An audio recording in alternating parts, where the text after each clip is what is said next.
Chapter 1. Lucy looks into the wardrobe. Once there were 4 children whose names were Peter, Susan, Edmund, and Lucy. This story is about something that happened to them when they were sent away from London during the war because of the air raids. They were sent to the house of an old professor who lived in the heart of the country, 10 miles from the nearest railway station and 2 miles from the nearest post office. He had no wife, and he lived in a very large house with a housekeeper called Mrs. Macready and 3 servants. Their names were Ivy, Margaret, and Betty, but they do not come into the story much.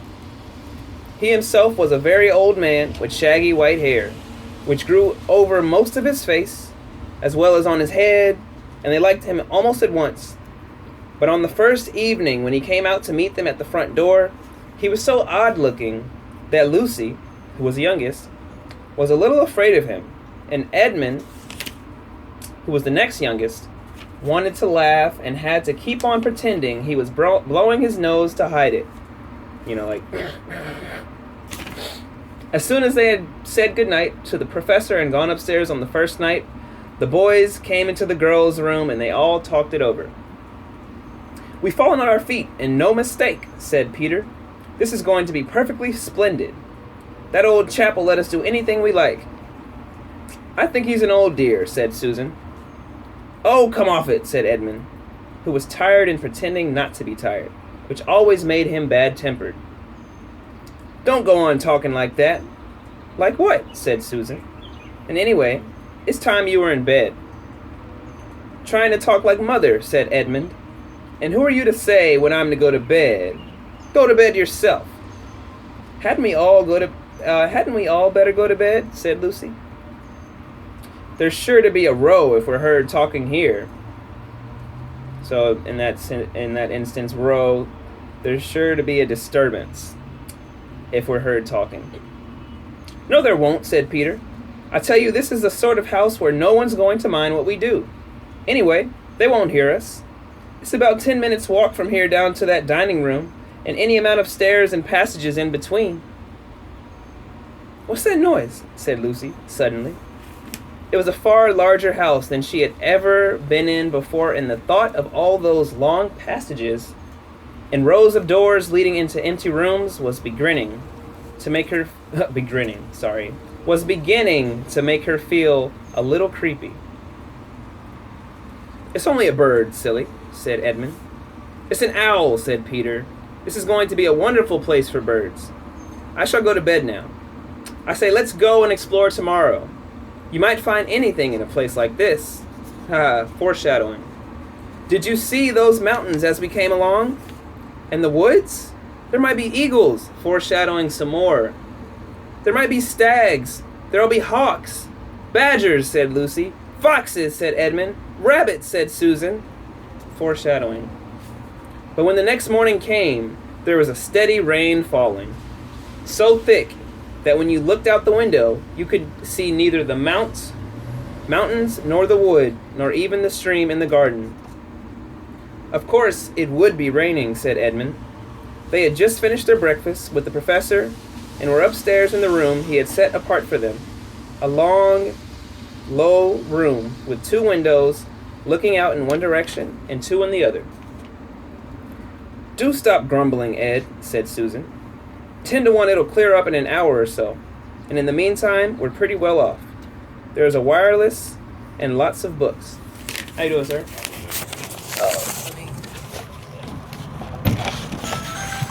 Hey, Mom, mailman has some packages. I just hadn't seen your face before, man. Oh, yeah, I'm the son of the family. Okay. Go back to bed. Get out of here. All right, man. Take care. Thank you.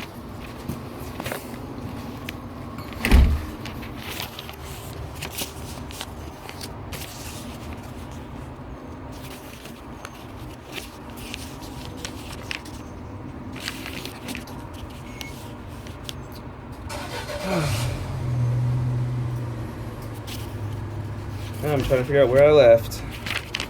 Oh, there's a wireless and lots of books.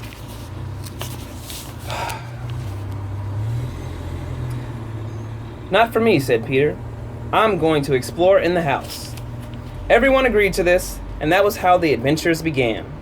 It was the sort of house that you never seemed to come to the end of, and it was full of unexpected places. The first few doors they tried led only into spare bedrooms, as everyone had expected that they would.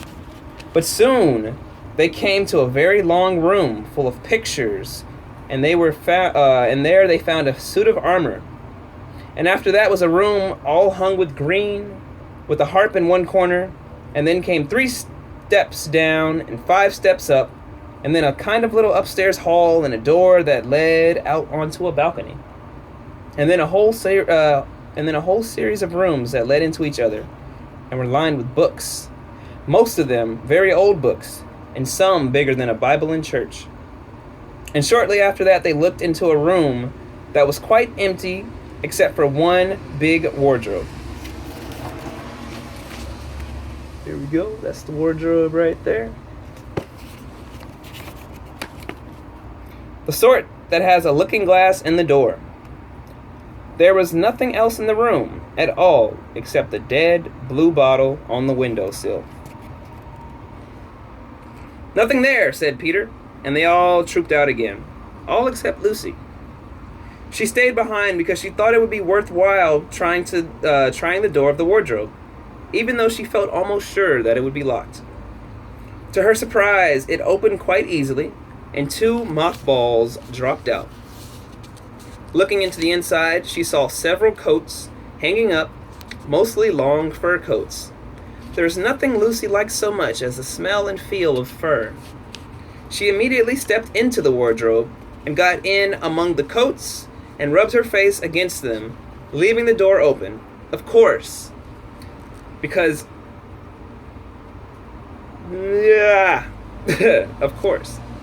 she knew that it is very foolish to shut oneself into any wardrobe. Soon she went further.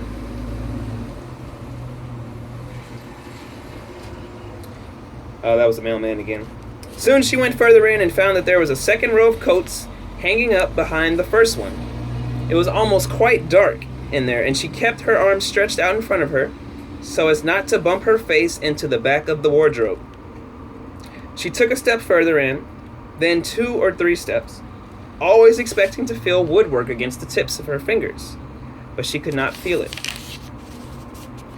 "This must be a simply enormous wardrobe," thought Lucy, going still further in and pushing the soft folds of the coats aside to make room for her.